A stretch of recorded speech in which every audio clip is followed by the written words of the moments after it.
video is about legendary player, US Grandmaster Hikaru Nakamura. We're gonna take a close look at his openings and how he wins online. And just for the record, it happens to be #1 Blitz player on chess.com, the leading online platform. I wish I could interview Hikaru for this video, but he's a pretty busy streamer these days. So instead we're gonna look at his main games and system with black. But first, let me say straight out, Hikaru, you're a true legend for many of us. That's a good one. That's a good one. Thank you for that.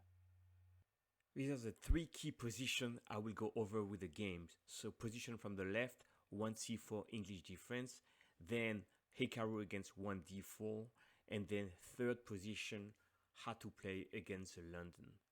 So first one, the English opening, you can see there that there's a lot of different openings. You could try e5, that's played at the highest level, or you could try c5.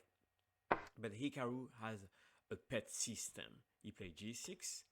Gonna go over the first moves, and he's trying to develop the pieces pretty quickly. And here queen c8. He wants to go to h3 and exchange that bishop from white. Very straightforward, and he's gonna continue with an attack over here. So let's see. Rook e1 to avoid the bishop trade, and here white play bishop h1, keeping the bishops on the board.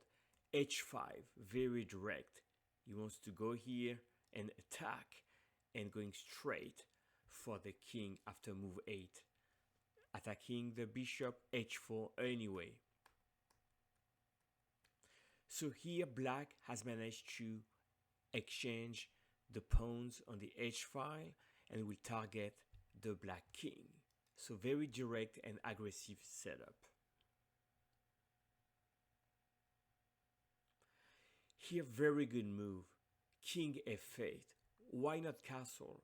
Simply because black wants to be able to generate attack on the h file and doesn't want to castle long side because b4, b5 would be very strong.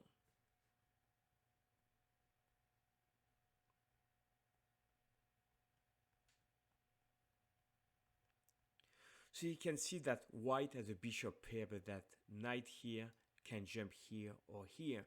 So that knight is not inferior to a bishop. And bishop b4 is the first mistake. White is trying to get rid of that knight, but that's forgetting that you can pin the bishop with that. So then the queen moves, and here what is the move for black? And here knight e4 was played. Let's hear from Hikaru himself. That's a good move. That's a good move. In this game, white decided to move the queen away. If white were to take, then you take here, and on queen c6, queen f5, very strong, coming here and targeting a checkmate here. That is absolutely winning for black because white could not counter all the play on the white squares. So queen a3 played, queen f5, targeting f2, rook h6, targeting doubling the rook on the h file. And here Hikaru is known to solve many tactic puzzles. So how would you finish the game? Black to play, and Hikaru found this amazing sack. You take here, he played that, and of course you could just still move the rook, but I'm gonna move the rook, and I will take that one too. So king g2, ultimately the move, and queen h1, checkmate. And this is how you defeat the English opening. In my second example, in the middle here, you can see the bishops are targeting the king in a Nimzo engine. So let's go straight into it. Hikaru is black once again, and we're gonna go to the game quickly. So he plays a Nimzo Indian defense, which is a very well-known opening.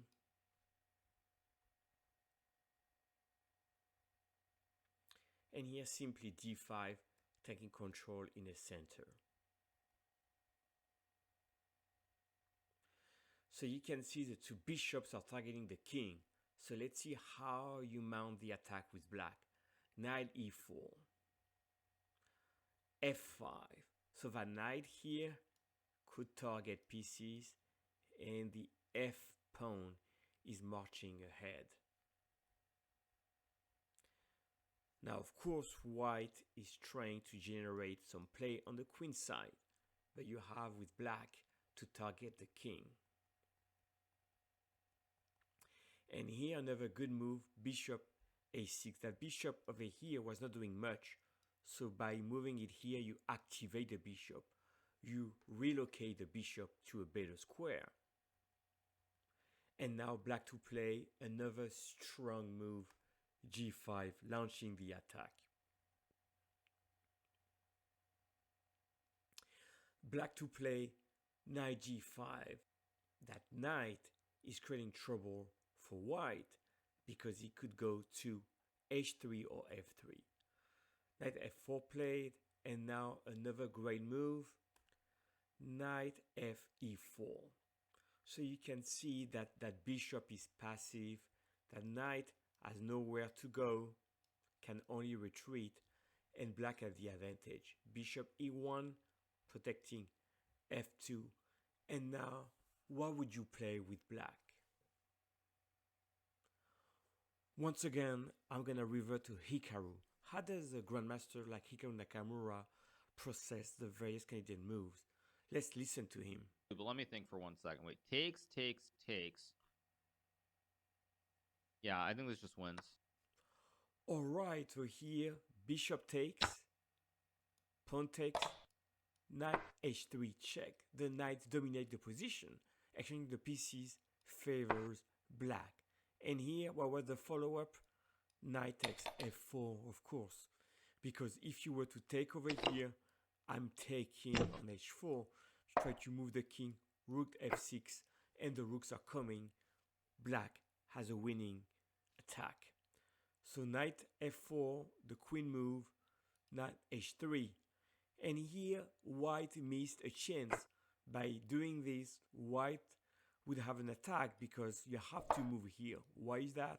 If you were to take queen check, check, and you have a perpetual.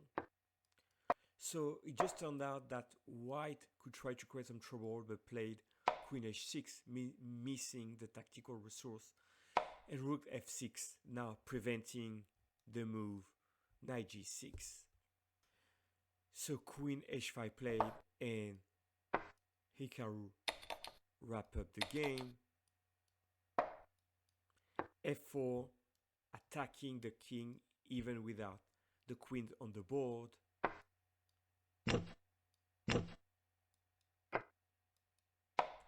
And here, what was the last move? Rook f1, threatening rook g1, and white would lose material to avoid checkmate in 1. So white resigned. Again, let's have the last word by Hikaru himself. There we go. Got the win. Let's keep going. Key opening position for the last game presented in this video is on the right on your screen. Hikaru is playing black once again and facing the London system. So we're gonna go straight to the game, and it was played by white by Minh, which is an extremely strong IM called wonderfultime on chess.com, and is known to play the London system. So this is a key position, bishop d6, queen c7 for black. And here a key moment in the opening. You could take on g3, but instead e5 is the breakthrough that Hikaru is deciding to go for. It looks like black has equalized already.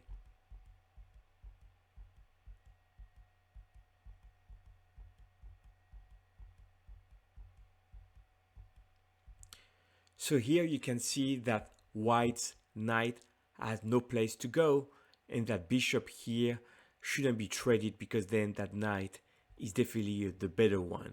So white rightfully is not going to exchange the bishops.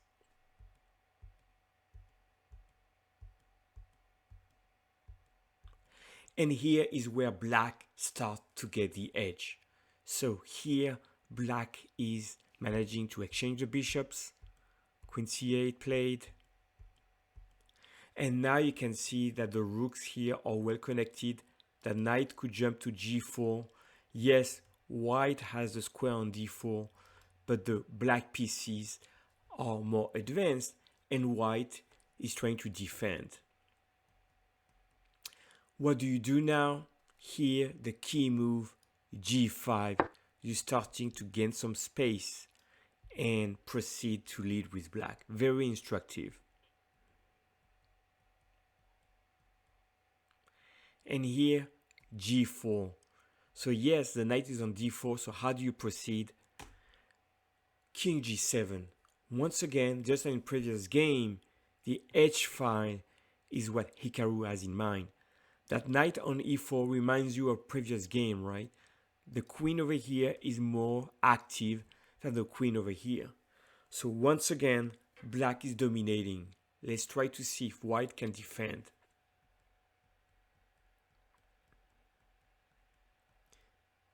g5, right? So advanced. The knight cannot come here. It's all black's advantage. Now, white has a d4 square because we play c4 with black. And here, once again, let's hear from Hikaru what would be the best move here. That's a good move. That's a good move. Hikaru played queen f6, targeting f2.